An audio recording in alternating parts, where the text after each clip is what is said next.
Brought to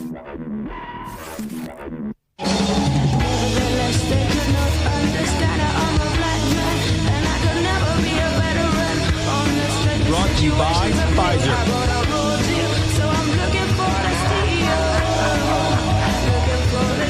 In this video, you're going to see the future. U.S. Treasury is higher. We are getting the breaking news. We've got a lot up there. Hello, you awakening wonders. Thanks for joining me for Stay Free with Russell Brand. We've got a fantastic show for you today. We're going to be talking, sadly, about the COVID comeback, which neatly lines up with the emergence of new booster shots available now. Plus, our special guest will be Dr. John Campbell. We'll be talking about Moderna's $400 million NIH payout, and then we'll be transferring elegantly to that sweet home of free speech where we can discuss myocarditis controversies, where we can talk about whether or not the vaccine affects your DNA, where we'll take questions from our community. We're also going to talk about Dr. John's journey more broadly. Has the pandemic period represented for him a personal odyssey from trust in authority to mistrust? Joining me now is Dr. John. Dr. John, thank you so much for joining us today. It's a pleasure to be back, Russell. Thanks for having me. Should we start off by talking about the $400 million payment from Moderna to the NIH and the concerns around conflicts of interest, which should be called convergence of interest, if you ask me, because there isn't any conflict. Well, what do you make of it, Doc? Very interesting, isn't it? I just discovered this about a week or two back, and this was the interview between Senator Rand Paul and Stefan Banchel, who's the chief executive officer of Moderna. And it turned out that Rand Paul said Moderna recently gave $400 million to the National Institutes of Health in the United States. And I thought that the chief executive officer might question this, but he said, oh, yeah, that's right. We gave $400 million just before Christmas. So as far as we know, $400 million went from Moderna to the National Institutes of Health in around about December 2022, as far as we know. And of course, Rand Paul said, well, do you think this could create any conflicts of interest? After all, you're the guys making the decisions about how we use these products, how we use Moderna products. And yet you've just been given $400 million. Could this create a conflict of interest? Now, a cynic might think it would create conflicts of interest. It did cross my mind, may have crossed your mind that there could be a conflict of interest here. But the CEO of Pfizer did not admit to that. He basically remained silent and didn't say one way or the other. So we've got this situation where there's huge amounts of money going from big pharma into regulatory authorities. It's not just that direct payment. We already know that big pharma pays a lot of money into regulatory authorities around the world, and yet no one seems to really to be prepared to talk about conflicts of interest, which is unfortunate. You said the payment was made in December. I just assume it's the season of goodwill to all people, and these probably should mind your own business, Dr. John. Yeah, like the more we look at Moderna's funding, like for those of us that are British, we know that the hedge fund that heavily funded them was founded by Rishi Sunak, who's the Prime Minister of our country now, who was able to take his experience running a hedge fund right into being Chancellor. And again, no conflicts of interest there. Extraordinary. I wonder what you feel, also a UK-centric story, but that surely interests anybody, because the Moderna phenomena and but by nature of pandemics is one that traverses the globe. Though the conversation between that Australian hearing and members of Moderna revealing that they had no money put aside for liability in the event of vaccine injury, that's sort of one aspect of this. I know that in Canada they're building a lot of Moderna facilities. They're building Moderna facilities here in the UK, and they have more than enough of them, one might suppose, in the United States. And now the UK former medical officer Jonathan Van Tam, with a name that's dangerously close to an action star and a mentality that's dangerously close to a charlatan, has taken a role at Moderna. What do you feel about that, particularly in relation to what we've just discussed with that $400 million payment, Dr. John? Absolutely. So this trust group, Theleme, I believe it's called, 2013, they put, we believe, according to The Guardian, $500 million, that's $500 million, into Moderna, which at the time was a completely unknown company. But now, fortunately for them, Moderna's come good and is now turning a profit. So a pretty good $500 million investment there back in 2013, you might think. Now, you're quite right. The British government have basically got into bed with Moderna. They've got this joint agreement. The British government, as far as we know, have put £1 billion into this plant that's being developed near Oxford. And as we're just talking about, it's probably being built at the moment. £1 billion have gone into that. This plant is scheduled to make 250 million doses of Moderna vaccines, mRNA-based technologies, every year. There's a very similar plant near Melbourne in Australia that's going to produce a mere 100 million doses per year. And there's a very similar plant in Canada that's going to produce another 100 million doses of Moderna products per year. Now, this is going to include mRNA vaccines, for example, for COVID. But they're also developing mRNA vaccines for influenza, mRNA vaccines for a respiratory infection called respiratory syncytial virus. So they're rolling this mRNA technology out, whereas basically we have very little information on it. And the information we do have on it, we're actually somewhat uncomfortable about. And yet we're going on and on developing these. And the British government have actually committed to buy these products for the next 10 years.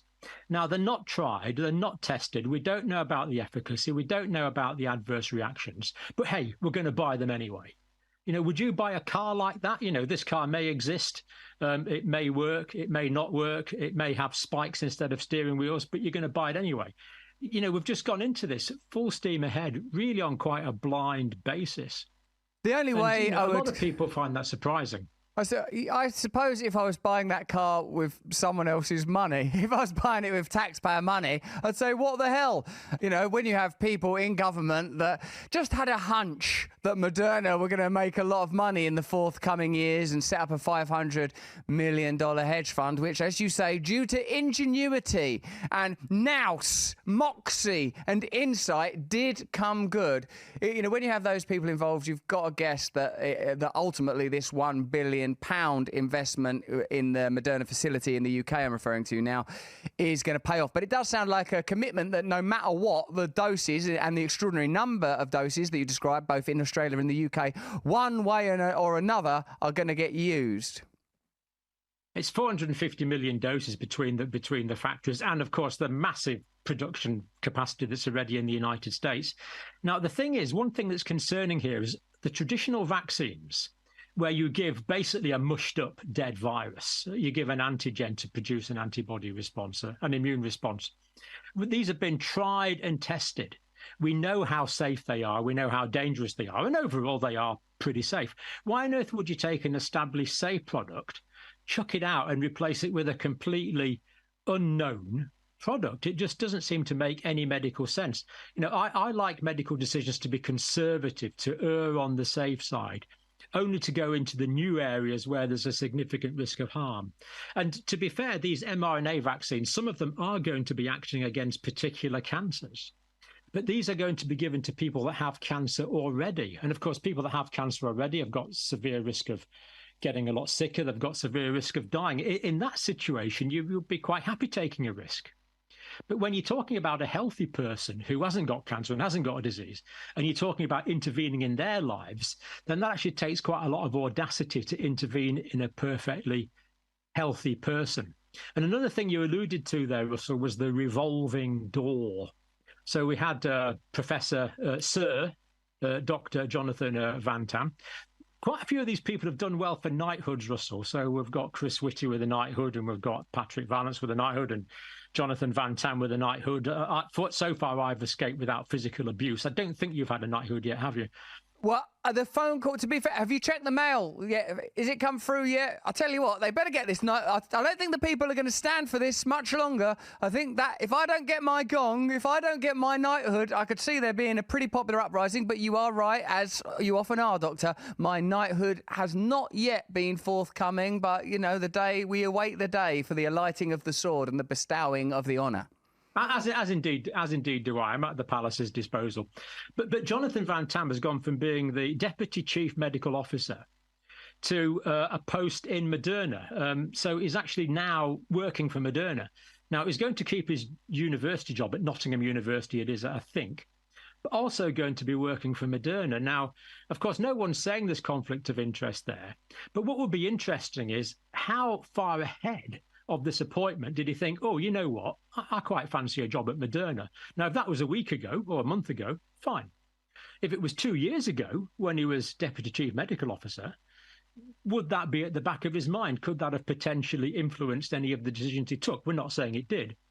But this revolving door thing, if you think that I might be working, if I think, I think I've got a good chance of a job with Stay Free Media here, I think I'll maybe work towards that. Well, I'm not going to start slacking off Russell Brand because, I don't want to upset him. I would rather ingratiate myself with him and kind of work towards a job with Stay Free Media. This has got to be in people's minds. People are in the public eye in these senior positions just for a year or two.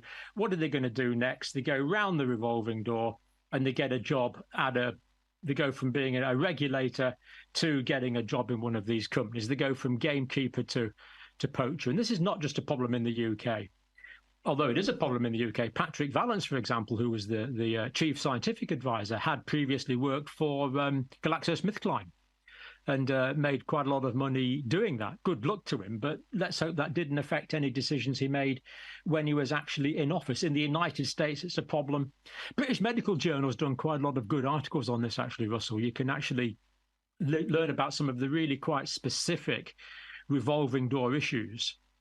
We would, may I say, Doctor, we would like to offer you a job at Stay Free Media as our in-house doctor. Now, I should warn you in advance, I do require what may seem like an unusually high number of rectal exams.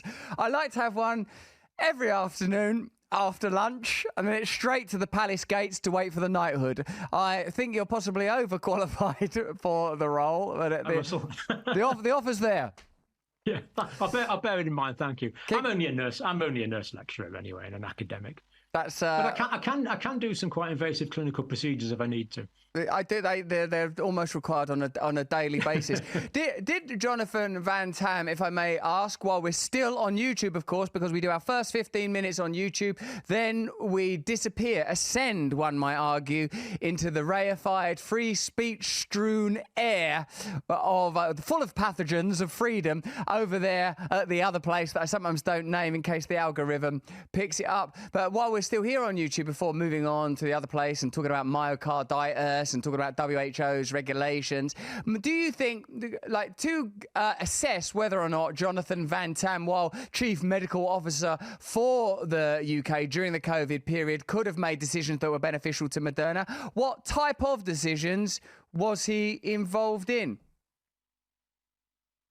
Well, from memory, I think we bought over 70 million doses of Moderna vaccine. And the Moderna vaccine was actually the most expensive. So the Moderna was the most expensive, then the Pfizer, and then the AstraZeneca was quite a lot cheaper. So he was involved really in a fairly direct way in the committee, member of the committee that supervised purchasing of tens of millions of very expensive vaccine doses. Now, obviously, he did that purely on clinical grounds because that was his medical professional opinion that was the right thing to do for the country. But cynics might think it was potentially a conflict of interest, given in the job he actually transpired to take last week. And he was actually appointed to this job, I think it was on the 2nd of May.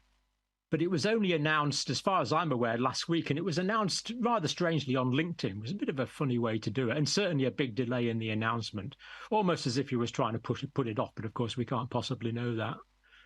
I wonder what friends he's got over there at LinkedIn. Maybe Rishi Sunak. It'll be an interesting rogues gallery, I warrant you. But as for the pricing of Moderna, it was an expensive but fantastic product. And sometimes you pay a bit extra for quality. If you pay peanuts, you get monkeys. If you pay cheese, you get mice. 8 mice is how many some of the Moderna vaccines were tested on. So you know you are getting real quality over there at Moderna. Now, we've got to leave YouTube because, as you know, the YouTube used WHO guidelines to regulate conversations of this nature, which is one of the topics I'll be talking with Dr. John about, as well as the ongoing debate about the risk of myocarditis between young men compared to older folk, where traditionally old people normally die more quickly than young people. I mean, if the Lion King's to be believed, that's part of the circle of life, but we'll be talking about that over on Rumble freely. So there's a link in the description. If you're watching us on YouTube, join us over there. If you're watching us on Rumble, give us a Rumble, subscribe to our channel, and indeed consider pressing that red button on your screen right now and joining us on Locals. That's where we participate in the ongoing conversation, and you even get to join us live in the event that we pre-record our content to secure high-profile, reliable, and may I say, sexy guests who could soon be on the staff here, like Dr. John. Hilani's here, Art by Wendy Klein's here, Blessed Old Bird. There's lots of people watching it now, and I'll be taking some of your questions later in the conversation. But first up, Dr. John, I wanted to talk about the debate about the risks of myocarditis. Is it higher for vaccinated individuals in the 16 to 24 age group compared to those who contract the disease? Can you explain to me what's going on in this complex medical area? So again, this came out of that poor Rand interchange with the chief executive officer from Moderna. And Rand Paul said, in these young adolescent men, adolescent males and young men, is the risk of myocarditis from vaccination higher than the risk from natural infection? And the chief executive officer said the risk is greater from natural infection. And Rand Paul simply said, that's not true. And I formally submit 6 peer-reviewed papers that actually indicate or show that the risk of myocarditis in young men is actually higher from vaccination than it is if they get the natural COVID infection. But there's another factor here, Russell, as well. A lot of this early COVID data on how dangerous COVID was from the original Wuhan strain, or from the Alpha strain, or from the Delta strain. And we know that they were relatively dangerous viruses in populations which were completely unexposed to this type of virus before, were naive to it, and people could get sick from that. But then when 2022 started and Omicron came along, the situation really changed completely, because Omicron is way less pathogenic, causes way less severe disease. Omicron affects mostly the upper airways and causes common cold, coryzal type symptoms, whereas these other earlier viruses could affect the lungs. So to use data that was generated in the Wuhan time, the Alpha time, the Delta time, and to use that to argue that we still need protection from this disease, which in that form essentially no longer exists, because there is no Delta variant now, there is no Alpha variant now, it's all been completely replaced by the Omicron variant. It just seems disingenuous to me to talk about risks from 2-3 years ago and compare those with the risks for the very minimal risks that are associated with the Omicron infection now, especially in the young, healthy age group. So that's where that came from. And Rand Paul submitted those 6 papers to the Senate hearing, and it was unambiguous the way he made that claim. It's confusing yet convenient that many of the vaccine injuries appear to correlate with symptoms of coronavirus, particularly, as you say, earlier strains. Many people were saying at the commencement of the pandemic that over time it would become less deadly, that there would be a kind of entropy. These were some of the ideas that were discussed by lunatic epidemiologists and experts in microbiology and viral infections. I wonder, Dr. John, do you think, is it possible for us to discuss, with the benefit of hindsight, your experience and analysis, what can we now say has been the benefit of the medical interventions such as vaccines? What were the benefits of lockdowns, and how might we have approached this differently? Can we say that perhaps when it came to the original outbreak that you described, the Wuhan Alpha and Delta variants, that the vaccines did some good, even in preventing spread and preventing death, and subsequent to that, they were not quick enough to amend policy? Or can we make, I don't know, like, I'm not suggesting you do this because you have responsibilities that I don't have, although we all have responsibilities to truth and authenticity. Is there an argument for saying that had we intervened a lot less, had we been more circumspect in our regulating around lockdowns and in the near mandating, particularly for certain type of workers, of vaccines, if we'd have done a lot less, would the results have been similar or even better? Yeah, actually quite hard to answer that question, because to an extent we're still treated like mushrooms in terms of the data that we're given. We're kept in the dark and fed on unpleasant material. So for example, just going back to the idea of the side effects, the myocarditis, there's actually a study from Switzerland that show that actually 2.8% of people can get a degree of myocarditis. Now, it's largely a question of when is myocarditis? So the Swiss study takes it as being elevated troponin levels. Now, troponins are markers that are released from damaged myocardium and go into the blood, whereas the Therapeutic Goods Administration and the regulatory authorities in the UK say it's about 1 or 2 per 100,000 people get myocarditis. So we've got 0.0002% four zeros after the decimal point. 4 or 5 compared to 2.8%. I mean, the differences here are just massive. It's how you measure it.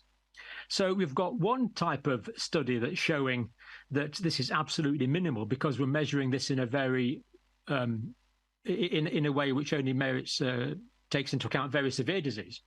We've got other studies which are showing, well, no, these myocardial markers are significant, and I think they are significant. So we're slightly short of data, really, to judge this fully.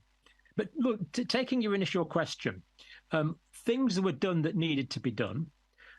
Things were done that were done too much, and things that should have been done were not done. So first of all, the things that were done probably about right. We did need a vaccine for this type of infection, this new infection. Why we went for the mRNA type vaccine and not for a traditional antigen-based vaccine, don't think anyone's ever answered that question. So if I was trying to do this, I'd say, well, we've got this tried and tested technology. Basically, we take the virus, we brew the viruses up in huge culture vats, we mush up this virus, and then we inject that into people. That's what the Chinese did. Why did we take the mRNA approach, which had never been done before? So we had the biggest pandemic that the planet has seen since the 1918-1919 influenza pandemic. And we introduced a completely new, untested technology to try and treat that. That's really quite strange that we would have done that. Really would have made more sense, you would have thought, to go for a tried and trusted technology. Did the vaccine do some good in the early stages? Yes, it did. I'm quite convinced it did.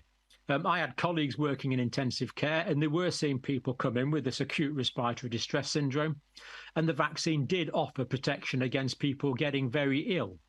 Did the vaccine offer protection against spread? Well, it did a little bit to begin with. The protection against spread did go down as time went on, as the variants moved away from the original Wuhan type of virus that the original vaccine was designed for. But as well as that, we now know that the vaccine only works for a very short period of time. So the coverage actually declines really quite quickly. So that wasn't taken fully into account. Were the lockdowns necessary? Well, there was a stage, if you think back to early 2020, when there was a risk that the NHS could be overwhelmed. That would have been politically very embarrassing. It would have been bad if we'd had relatives dying in the street. So to have some degree of social control and some degree of lockdown in the early stages was probably necessary. Did that go on for too long? Absolutely certain in my mind that it did. Did the vaccine strategy carry on as before when Omicron came along, when the risk completely changed? Yeah, the vaccine strategy just basically carried on. Whereas in my mind, it should have changed dramatically when Omicron came along. Also, why weren't our chief medical officers standing up there next to the Prime Minister with a scientific officer saying, look, everyone in the country should really optimize your immune system, because if you get this disease, we want to prevent you getting it and we want to stop you getting sick. So therefore, make sure you get fresh air, make sure you get plenty of exercise, make sure you eat nutritious food, make sure your vitamin D level is up to standard. Doctors should have been taking vitamin D levels and titrating vitamin D levels up to make sure that people were getting adequate levels. Make sure you're getting enough zinc. And again, there's evidence for zinc. Make sure you're getting enough vitamin C. And again, there's evidence that deficiencies in all these things, which are actually quite common in our country, predispose to infection. Why was none of that done? Why weren't people optimized? So there was things done that were right. There was things that were done for too long. But there are such obvious things that, I mean, Chris Whitty, for example, is a physician, the chief medical officer, and the chief scientific officer is also a distinguished physician. Surely they should have been talking about optimizing the immune system. Why weren't they talking about that? All these things that could have been done that basically don't cost anything. Why was it that all the interventions, apart from the lockdowns, which were massively expensive in terms of government lost revenue, but why were the interventions like the vaccines and the antiviral drugs all really expensive when we could have had things that were dirt cheap that could have given us potentially massive benefit? That's such a comprehensive, fair, and at points very conservative argument, I would say, Dr. John. And I think it's a sort of a responsible and appropriate answer, and in a sense demonstrates the type of discourse we could be having. There are points, and were points during the pandemic, when I thought that whilst this is a unique situation, what it reveals isn't unique. It demonstrates and makes visible a certain type of systemic inertia and certain sets of relationships, in particular relationships between the state and private entities, new and emergent globalist models, which are perhaps easier to track now we're able to discuss Moderna factories that are to one degree or another government funded in Canada, Australia, the United States, the United Kingdom. When people talk about the threat of globalism, perhaps this is in part what they're talking about. Of course, this being the radical space that it is, there are people talking about RFK, Robert F. Kennedy's book, and some of the more serious allegations that he's made there, and indeed on this show, that the pandemic was an event that was, gosh, if not planned to a degree, preempted. These are pretty out there theories. You know, RFK has talked about the funding of the research in the United States and has said that it was Pentagon funded, and I believe there is some significant and alarming evidence that what RFK is saying there is true. We've also got in our chat some pretty interesting questions. I'd love, given this bit is the place that, where we can speak freely. Unicorn Plug asked this very bespoke and COVID-related inquiry, and there were certainly some of the ideas that have sprung up in this type of space over the last couple of years. Is there any evidence at all, Dr. John, that mRNA vaccines alter your DNA? Is that true, or is that tin hat stuff? You know, that is a remarkably good question. In biology, there's something called the central dogma of genetics. And that central dogma says DNA makes RNA, makes protein. So normally what happens is the DNA codes for RNA, and it's the RNA that makes the protein. Now, in this situation, RNA is actually being given. We're actually giving RNA. So now there is enzymes found in some cells of the body called reverse transcriptase. So transcription would be the DNA giving information to the RNA. If there is reverse transcription, that would be the RNA giving information back to the DNA. Now, there is a lot of precedent for all this in human physiology.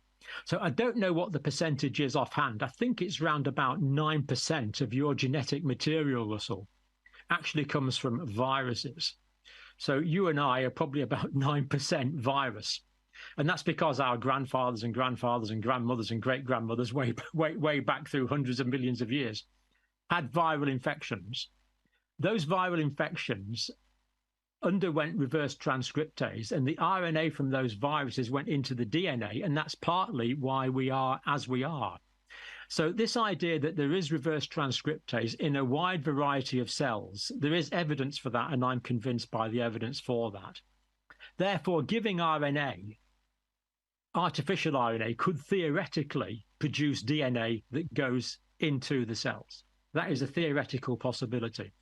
Now, there's two ways that could work. One is somatically, and the other is germline. So if it was somatic, what that would mean is that the RNA that is given could form new DNA in your body cells.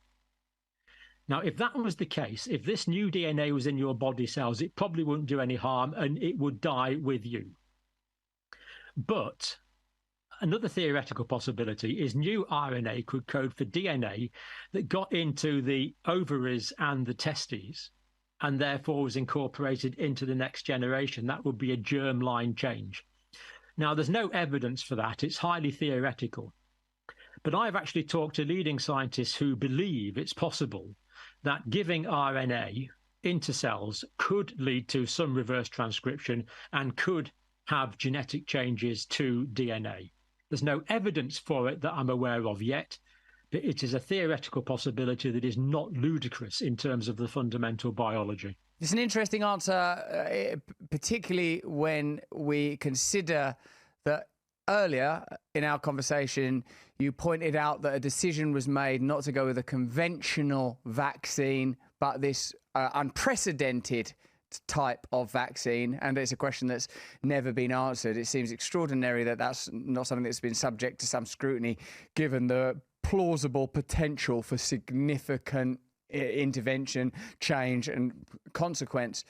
I wonder then, Dr. John, if you have any thoughts on Australia ceasing to report on vaccine-related myocarditis despite rising concerns. I suppose I ask this in relation to the fact that it seems that even with your very fair and reasonable assessment of the entire COVID arc, that if you run a parallel track where you're continually observing the government's ability to regulate, pharmaceutical companies' opportunities to profit, globalist organisations' ability to impose regulation at a previously unprecedented level, media organisations getting more views, more influence, this control of the narrative and ongoing expressions of that, such as this story appears to suggest, are certainly worthy of consideration, aren't they? I wonder what your thoughts are on it, Doc.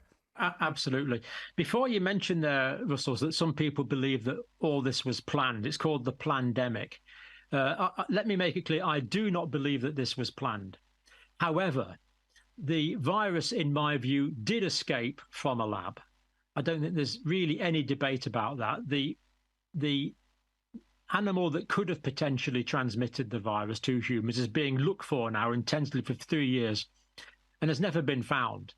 And the virus, the SARS coronavirus 2, is really quite dissimilar from other viruses found in nature, being found in bats. But it's close enough to bats, some bat viruses, that you could manipulate that bat virus and come up with the SARS coronavirus 2. And it just so happens that coronaviruses were being studied from bats at the Wuhan Institute of Virology, and the next closest ancestor to SARS coronavirus 2 was being studied there. We know that that was being paid for partly by money from these various organizations in the United States that we know about. So I believe that the virus actually did come from a lab. I believe it was man-made. I don't believe it was planned. I believe it was a mistake. It was an accidental leak. But when that happened, a lot of people took advantage of that situation. Now, what we're seeing at the moment, for example, is the World Health Organization have said, look, we've had this terrible pandemic. We really don't want another one. Therefore, we need to have all these new regulations, these international health regulations that will allow the World Health Organization to use national governments to use the power of law to enforce World Health Organization dictates onto individual people. It's almost like they've taken an advantage of this situation. And I believe that other groupings have used the pandemic as a kind of power grab. Because strangely, what's happened here, Russell, is people have taken what has happened and optimized that to their own advantage. Rather strange thing that this has happened. Human nature can do that sometimes, of course. But they're actually taking advantage of the situation as it is. So I don't believe it was planned. I believe it was a mistake, but I believe that people are completely optimizing that for their own advantage, which is a problem. Now, to take that specific question, the Therapeutics Goods Administration in the United States, what it said is that the amount of myocarditis, and they put it as about 2 per 100,000 injections. Now, we know that that's a ludicrously small estimate, but that's what they give. But what they've said is because the amount of myocarditis after COVID vaccines is stable, then you know what? we don't need to report that anymore. We can just ignore that as if this is somehow acceptable. Yeah. We know when you give our mRNA vaccines, there's going to be some myocarditis. Yeah, of course there is. But I tell you what, we won't bother talking about that anymore. We won't bother reporting on that. This is just completely outrageous. If there's myocarditis that's caused by a medical treatment, we should be absolutely going flat out to do the research and work out why this is happening, not brush it under the carpet, not ignore it. And the estimates for myocarditis in the United Kingdom are equally low or around about the same. Again, it's being grossly underreported in these various areas. But the idea that you say it's stable, therefore we'll just ignore it, that is utterly preposterous. Let's hope the people of Australia don't put up with that. And we've, on my channel, I've interviewed people like Senator Gerard Rennick in Australia and other senators who are actually questioning this dogma and are questioning this decision now as we speak. And we wish them success with that, because we can't just say that this is acceptable. The amount of adverse reactions that we're getting. I mean, there's the study that reanalyzed the original data from the Pfizer and Moderna trials worked out it was around about 1 in 800 had a significant adverse reaction. And that is basically too high. We shouldn't accept that much. But to say there's a whole class of adverse reactions and we're just going to ignore it and not report it, it's just beggars credulity, really. I don't know quite how they would get to that. I would like to ask the TGA what the reasoning for that is, but that's what they've actually said. Really quite surprising. Certainly, vaccines that are significantly less injurious have been ceased on the, for less damage than that. And the idea that doing consistent damage is somehow not a problem, that suggests that all Saddam Hussein had to do to avoid censure is maintain a certain number of Kurds per month. We kill 1,000 Kurds every month. Carry on, or Pol Pot. It's licensed to the world's genocidalists. I have another great question from our locals chat. Remember, press the red button. Join us in the locals chat to get your questions asked and indeed to get early access to some of the interviews we do live. Imagination asks, is it true in your view, Doctor, or is there any credibility to the theory that the mRNA vaccines were developed in connection to HIV, as Dr. Montagnier has alleged? Yeah, there is sort of chemical similarities here, but I don't actually know of any firm evidence that would say that the COVID vaccines have got HIV components in them. I think that's probably taking it a bit far. If we wanted to start making those sort of claims, the evidence would need to be pretty absolute. But of course, there is a problem here as well, that the people that are paying for the evidence to be generated are those that have a vested interest in it. So if that were to be the case, which I personally don't think it is, but if it is, it's very unlikely that such research would be paid for. Therefore, the research is not paid for. Very unlikely that research would be done, but we'll give that a no for the time being. Part of the problem that I alluded to earlier, in particular, that the pandemic, whilst it was and is unique in many ways, what it exposed are consistent problems. One of the, I think, outliers there is only clinical trials that might lead to profitable outcomes are undertaken. No one's doing clinical trials, or at least not significantly or early enough to talk about the benefits of vitamin D, exercise, etc. Of course, these things are done sort of broadly, but who's going to pay for the trials that show that these vaccine injuries are as serious or as profligate as some people have suggested? And one of the reasons that it's difficult even to, let alone find reliable evidence, even have speculative conversations, is because YouTube's medical misinformation policy has expanded from COVID to all diseases, and the WHO, of course, have a sort of a pretty unique funding model, as well as, I know they do take taxpayer money, but significantly they're funded privately. What kind of exposure does YouTube taking on this policy present? And I wonder, and this is a bit broader, if you don't mind going into this after, how over the pandemic period has your skepticism and open-heartedness changed towards these kind of institutions, whether they're private pharmacological ones or state ones, because I feel like you are, generally speaking, a very open-hearted person, not a sort of a conspiratorial cynic looking for problems. I wonder how your views have changed accumulatively over this period. But if you'd start by talking about the WHO's impact on YouTube guidelines, that would be fascinating. Yeah, absolutely. So the YouTube guidelines were pretty well identical for, I guess, 2 or 3 years throughout the period of the pandemic. And then they just seem to have changed. I became aware of the change just in the last few days. And when you look at them now, they're not so pandemic specific. They're more talking about things in general. So, for example, they're talking about keeping people safe. I actually made a note of a couple of things here. You're not allowed to say that turpentine is effective. You're not allowed to say that petrol and diesel are effective. So there are things that are reasonable for keeping people safe. The wording that YouTube actually use now is interesting. So the wording they're using now is we can't have medical misinformation or disinformation where there is a risk of egregious harm. And that actually sounds pretty reasonable till you look at the detail. But yeah, to prevent, save people from egregious harm is fair, because you do get people who don't understand these things. You get someone who appears authoritative is saying, do something absurd. I won't even give an example because it's probably too dangerous. And there are some people, to be quite crude about it, are stupid enough just to do it. So there is a level of protection that is required there. But then they go on to give an awful lot of details on the new regulation about vaccines. So, for example, they list all these things like ozone, petrol, diesel, miracle mineral solution.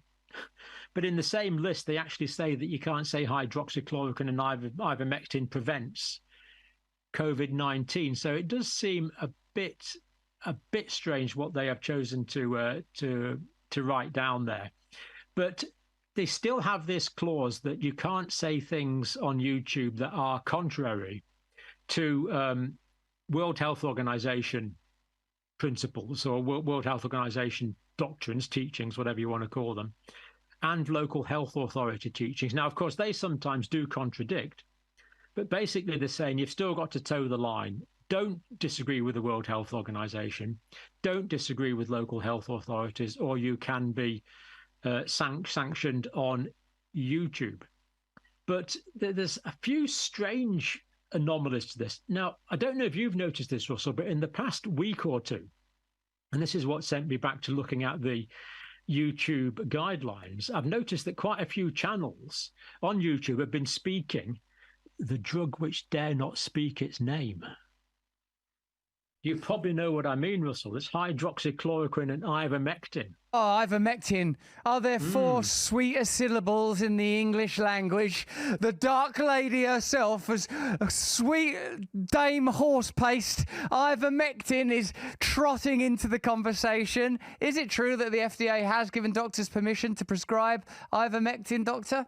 We've got a chart there, Russell, I think, have we? Can that chart go on the screen?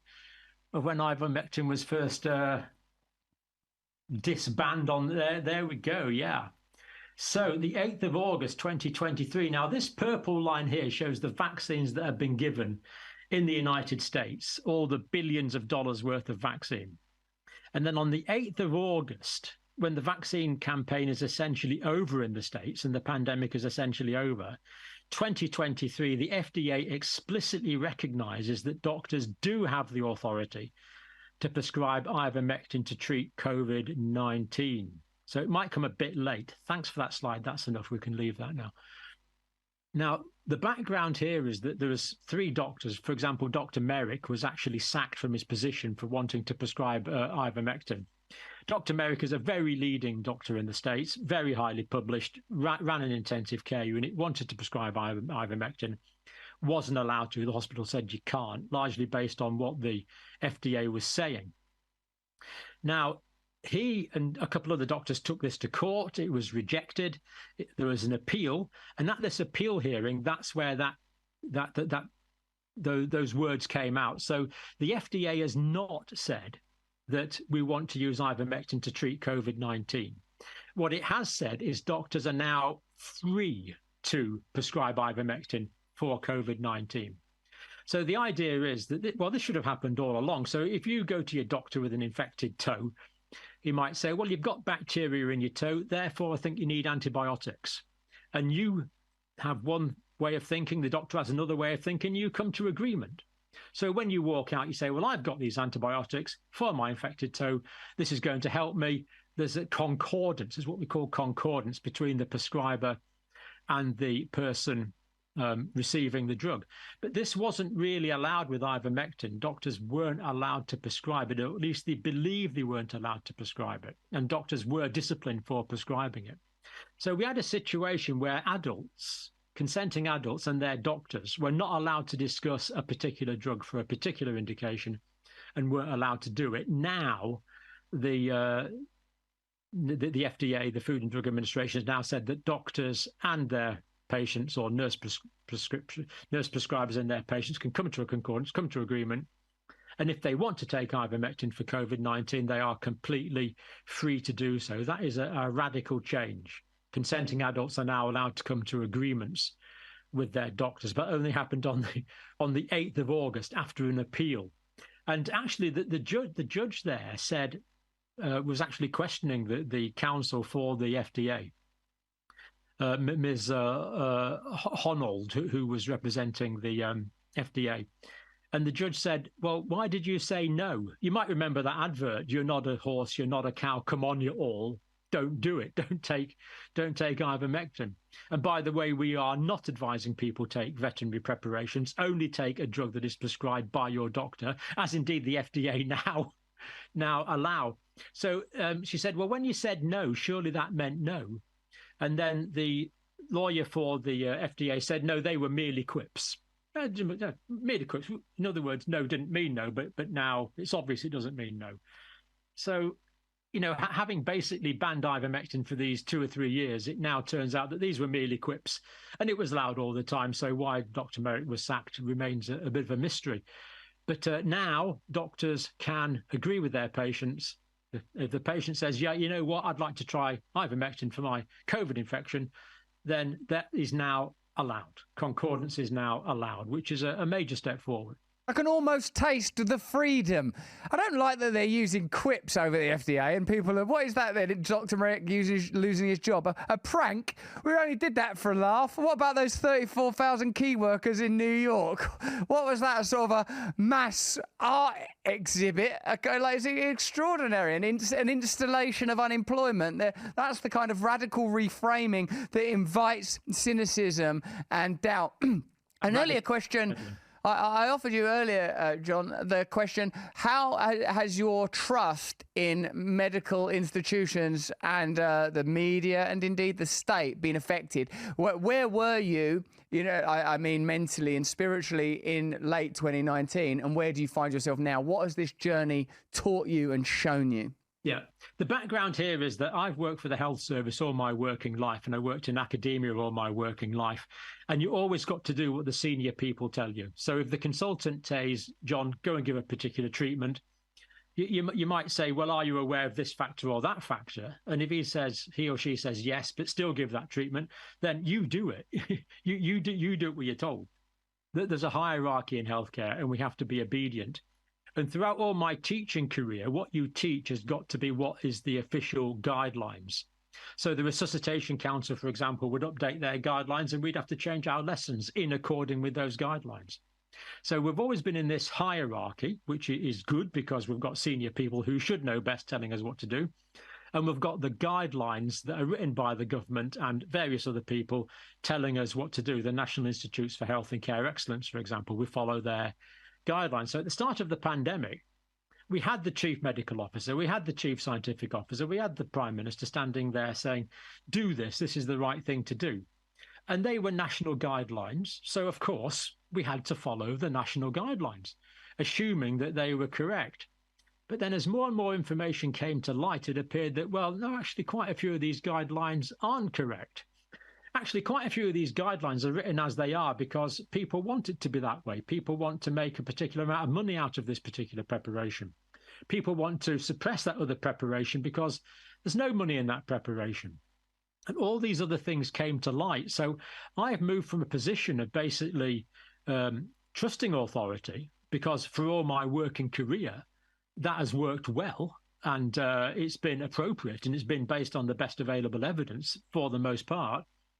But then things seem to have changed quite dramatically over the past few years, where now I'm afraid I no longer trust authority because there's too much vested interest, such as revolving doors that we talked about before. And as well as that, the principles of evidence-based medicine are now very hard to put into practice. So I started as a full-time nurse lecturer in around about 1990, late 89, 1990. And about that time, David Sackett became the chair of evidence-based medicine at Oxford University. And we had this evidence-based medicine program, which were followed throughout all my career. And really, there's three components to that. What is the best evidence based on empirical data and science? What is the expert opinion on this? And what are patient preferences? And we've followed that really religiously throughout all my career, and we could do that. But now it's very hard to follow all these. So if you take what is the best available evidence, well, the point is the best available evidence comes from randomized peer-reviewed journal trials. But who pays for those trials? So drugs which might work are not getting researched because people actually aren't prepared to pay for them. So the evidence that we're getting is the evidence for drugs and treatments that people can make money out of. That is one problem. Take expert opinion. Well, we've just seen that Dr. Paul Merrick was one of the leading experts in the United States, but he wasn't allowed to give his opinion. He was being controlled by external forces.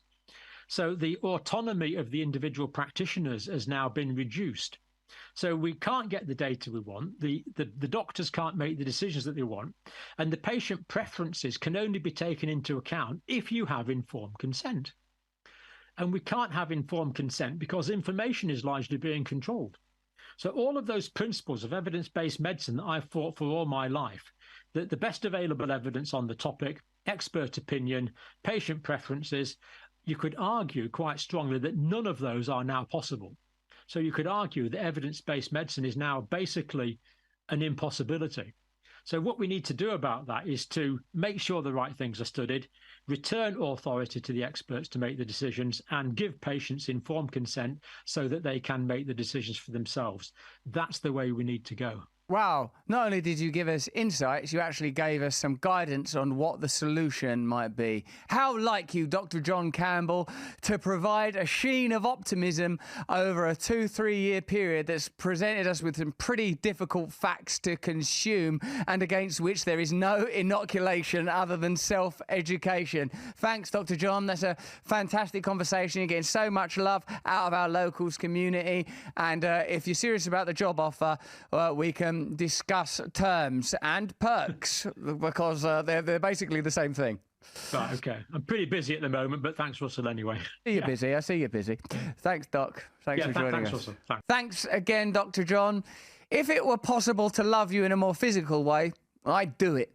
You can see Dr. John Campbell on his YouTube channel and follow him on X. Next week, we've got a little break from Rumble where I'll be spending some time with old Sonny Boy. But don't worry about that. We'll be providing you with regular content in the meantime. Every single day, there'll be something for you. And we will be back with a vengeance, with a bang, with some incredible guests, including Sam Harris, Candace Owens, Eckhart Tolle, Yanis Varoufakis, and Ben Shapiro. To join our locals community, which means you can join some of the pre-recorded conversations and even pose questions, press the red button on your screen. Remember, subscribe to our Rumble channel. Give us a rumble. Rumble us till it hurts, baby. If you're a member of our Awakening Wonders community, you get meditations, behind-the-scenes access, the opportunity to join our editorial meetings, and even direct the show yourself.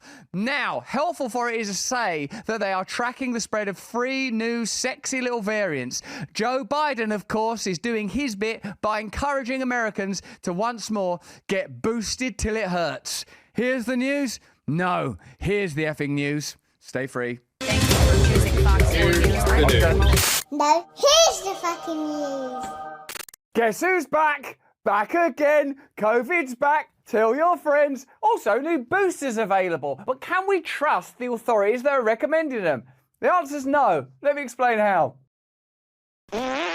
We demand decentralized democracy, while they try to make the world one conglomerate of elitist power. And how do they do it? By justifying authority. If there's a constant wave after new wave of pandemic, then of course you need to submit to centralized authority, and COVID is back again. We've only just got rid of COVID, it's back. And in other news, new boosters are available. I wonder if there's some connection between these new scary waves of COVID and these new brilliantly effective boosters. Let's have a look. COVID is making a comeback this summer. It's not ABBA. So many of us would like to leave it in the past, but cases are once again on the rise. So when will new booster shots roll out? The news is literally propaganda. Okay, oh no, COVID is back again. So when will booster shots be available? And why should you do exactly as you're told by the media? And how is this Donald Trump's fault somehow? Ann Thompson asked the CDC director. This summer, most Americans left COVID in the past. The past he's waving to. Goodbye, COVID. But who's this? It's new COVID. Gathering together once again, mask-free. Which some suggest they could have done anyway, and in the first place, throughout the entire damn debacle. But tonight, signs of a COVID resurgence. What's behind this uptick in COVID that we're seeing? The main driver of this is a variant that's relatively newer to the scene, EG5. It's easier to give and get. Another catchphrase, it's easier to give and get. New COVID, EG5. So that makes it kind of easier to pass along. It's been almost a year since the last COVID booster came out. CDC Director Dr. Mandy Cohen. The new COVID booster is expected to be approved by the FDA. Yeah, I'd imagine so. I mean, if I had to put money on it, I would say it will be approved by the FDA. Will it protect against this new strain? Yes, the booster is tailored to what we are seeing circulating now. We've heard this before. Oh yeah, for the last couple of years, all the time. And then what did we subsequently learn? We likely will see this as an annual COVID shot, just like the flu shot. Spring break, Halloween, Christmas, Thanksgiving, and of course, lots of Moderna money. Just in time for fall, when we'll also face RSV. Can you take the flu shot, the COVID booster, and the RSV vaccine all at once? Can we get all of these things into one convenient, profitable package? I've not seen this before, but my guess is that Mandy's going to say that we can. So for flu and COVID, yes. RSV, again, is only available for older adults. That's one where I'd say talk to your doctor about what's right for you. That's an interesting pivot. It didn't used to be ask your doctor. It used to be we'll tell your doctor what your doctor can say to you. Otherwise, your doctor will be fired. Remember that? So until the new COVID booster comes, get prepared. Stock up on at-home tests. They do cover that new strain. Keep a mask handy in case you're in a crowded place. And most of all, get your shots. COVID, flu, and RSV, all by Halloween. That's actual news. That's actual news. That's not an advert. I would accept and respect that council if they were being responsible around the clinical trials, the errors in clinical trials, the vaccine injury stories, the evolution of the understanding around the efficacy and lack thereof around lockdowns, same for masks, same for social distancing, same for every single policy. And the fact that the general inertia of this narrative are towards costly solutions that permit the government to regulate and control, I no longer think is a coincidence. I do believe it's a convergence of interest rather than a deliberate conspiracy, but the results are the same. When all interests converge, conspiracy is unnecessary. Governments want to regulate, Big Pharma wants to profit. There is no need for centralized authority now that we have the ability to communicate, regulate and govern ourselves using brilliant, amazing, advanced technology such as we're using right now. And in order to counter that, the instantiation of new centralized authority has to be brought about by raising levels of fear, and institutionalizing fear is something that never goes away. Reminder that COVID never went away. Didn't. We don't know much about Mandy Cohen, the new head of the CDC. Let's see how she arrived in her previous incarnation at the expert decisions to introduce lockdowns, probably on the basis of clinical trials and, as all science must surely be, evidence, empirical evidence. So I would call, probably the person I called most was the Secretary of Health and Human Services in Massachusetts. She worked for a Republican governor just to, but you know, when she was like, "Are you going to let them have professional football?" And I was like, "Nope." And she's like, "Okay, neither are we." Or you could just chat to your mates on the phone and make those decisions on the fly, based on a consensus of government rather than a consensus of science. So you know, it was like conversations like that. So, or I'd be like, "So when are you going to think about lightening up a mess?" They're like, "Next Monday." I'm like, "Okay, next Monday." Follow the science. When did you become a doctor? People that were making those decisions, we've now seen, were just having conversations with their friends or their peers and just forming a consensus in order to give the appearance of a scientific consensus, when all that was really achieved was an alliance of friends. When you bear in mind that people that are making those kind of decisions and recommendations in our country, the UK, are now working for, what was it? They're working for that charity where they help children. Sorry, not charity where they help children, Moderna, that make vaccines. It makes you realise that some of these alliances have an economic component, and it's not entirely about the service of the public. And indeed, when you watch Mandy Cohen saying that, it doesn't seem like someone that's just trying to do what's best for people. It's someone that's trying to present a unified front for arbitrary authority. After reports of Mandy Cohen's appointment surfaced, posts on social media showed her gloating about implementing COVID lockdowns, inconsistently following her own mitigation guidelines and forcing public schools to have students masked indoors regardless of vaccination status. North Carolina's former health secretary recalled at one point advising Massachusetts Health Secretary Mary Lou Sudders to shutter football stadiums to fall in line with North Carolina's COVID mandates. She was like, "Are you going to let them have professional football?" And I was like, "No." And she's like, "Okay, neither are we," Cohen said with a chuckle. This is like something that happened in Grease the Musical or Valley Girls. It's not like two scientists and public officials making a decision for the health of a nation. There's a couple of people giggling their way through a pillow fight. "Well, I really fancy Anthony Fauci. Oh, he's such a dreamboat." We oughtn't be surprised that human beings introduce arbitrary guidelines on the basis of alliances with their friends rather than on the basis of empirical scientific evidence. But what we should be is mindful and observant that that's how this authority is achieved. Not by, "Look, we've looked at this data set versus this data set and we would like to invite you to consider what's best for you." We now know really that when it comes to these pandemics and the regulations, don't assume that they're doing what's best for you just because that's what they're telling you, because now we know that other motivations could include, "Well, that's what we did because our friends were doing it." "Well, that's what we did because I was hoping to get a job at Moderna after the pandemic." There's a whole host of other motivations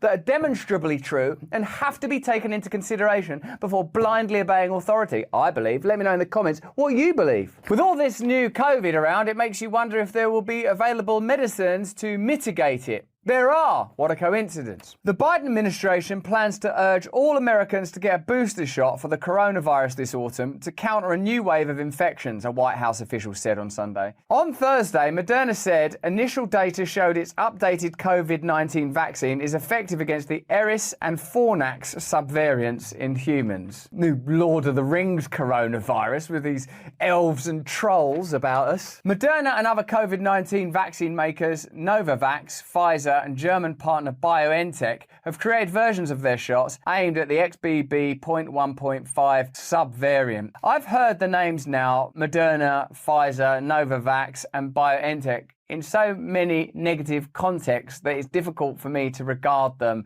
as the harbingers of salvation rather than profiteering organisations funded by you, the taxpayer, that use that revenue to generate huge profits, appoint government officials, have favourable relationships. I don't see those brand names anymore as cause for optimism or inspiration for a new tattoo. Pending approval from health regulators in the United States and Europe, the companies expected the updated shots to be available in the coming weeks for the autumn vaccination season. It's literally spoken about like a fashion now. No, it's vaccination season. Only on NBC, our Thursday night vaccination season special. Which isn't as ridiculous as it sounds, because I feel like there was one bit where the Avengers got vaccines and Sesame Street got vaccines. And in retrospect, what they should have had is Bert and Ernie having a reasonable conversation about the cost-benefit analysis of lockdowns when it comes to cancer, diabetes, diabetes, heart disease, mental health, economics, but they didn't cover that, did they? Here's friend of the show, YouTuber Dr. John, talking about Moderna's new boosters. And the UK government's just struck a 10-year deal partnership with Moderna to build a new factory. Now, this is near Oxford. I believe it's being built at the moment. So the British government is in bed with Moderna to the tune of £1 billion as far as we know. That's a 10-year programme, 10 years. So you might anticipate that over the next 10 years, the government and Moderna have a literal investment in there being a requirement for Moderna's products. And that $1 billion that the government invested has come from you. Of course, they have to create a favourable cultural environment for those kind of investments. They can't allow us to have free conversations about whether or not you want your money going to Moderna factories. I don't remember being asked. I don't remember voting for it. I remember being told I'm in a democracy. I remember being told it's my responsibility to take certain medications because of other people. And then I remember learning that there was no clinical evidence to suggest that it was in any way beneficial to anyone other than myself. Then I remember learning that there were vaccine injuries that weren't being openly discussed. Then I remember learning that Moderna had appointed the government official that was saying I should take Moderna vaccines. And now we're learning that there's a 10-year plan and £1 billion investment that no one asked for and no one voted for. And this new facility will build mRNA vaccines for COVID, influenza and respiratory syncytial virus, as far as we know. And the UK government is tied in for 10 years with this group and committed to buy vaccines for 10 years into the future. Quite incredible, we've committed £1 billion to buy these vaccines into the future with no evidence of safety or efficacy of the RSV and the influenza vaccine for sure, and very questionable safety of the COVID vaccines. And yet, well, have £1 billion. If it doesn't work out, then we'll still buy the vaccines anyway. That's an incredible commitment and an incredible deal to have been offered without due scrutiny and with plain evidence that there's a revolving door between the government and Moderna in your country and mine, right up to the Prime Minister of this country being an investor in Moderna who is unwilling to explicitly tell us how much or whether he profited from the Moderna vaccine. It's astonishing. What is going on here? You know, this is just very, very, very strange. Committed to buy Moderna's vaccines for the next decade from this new factory. Now, if you're sitting in Australia, don't be smug about it, because I think it's just outside Melbourne. I'm pretty sure it's Melbourne. Certainly in Australia, there's a Moderna plant being built to produce I can't remember, 100 million doses of vaccine a year, I think it was. That's what globalism looks like. Doesn't matter if you're in Australia, the United States of America, or the UK. There are consistent relationships between the state and global corporations that are able to bypass democracy. And the various unelected officials in the various agencies that facilitated those profits continues unabated, unaddressed. I think the Oxford plant is scheduled to build 250 million doses a year. The Australia plant, 100 million doses. I assume that means that they're going to quite heavily promote those products, right? Because the government are invested in it. There are all sorts of ways to spend your tax dollars, and you're not invited to consider any of them. Just go and build a Moderna factory. There's also a plant in Canada, a new Moderna plant, to construct 100 million doses of Moderna vaccine in Canada. And of course, that's on top of the huge capacity already in the United States. So this is Australia, Canada, the United Kingdom, the United States all seem to be putting a lot of eggs, shall we say, in the Moderna messenger ribonucleic acid vaccine basket. Let's carry on. Oh, dear old Dr. John there, having an on-camera mental breakdown from the sheer weight of corruption that he is trying to unveil, analyse, and not get banned from YouTube while explaining. Moderna has paid the National Institutes of Health $400 million in licensing fees for a chemical technique developed by federal researchers that was used to create its COVID-19 vaccine. Moderna received nearly $10 billion in taxpayer funding to develop and test the vaccine. Moderna has sold roughly $36 billion worth of coronavirus vaccines worldwide.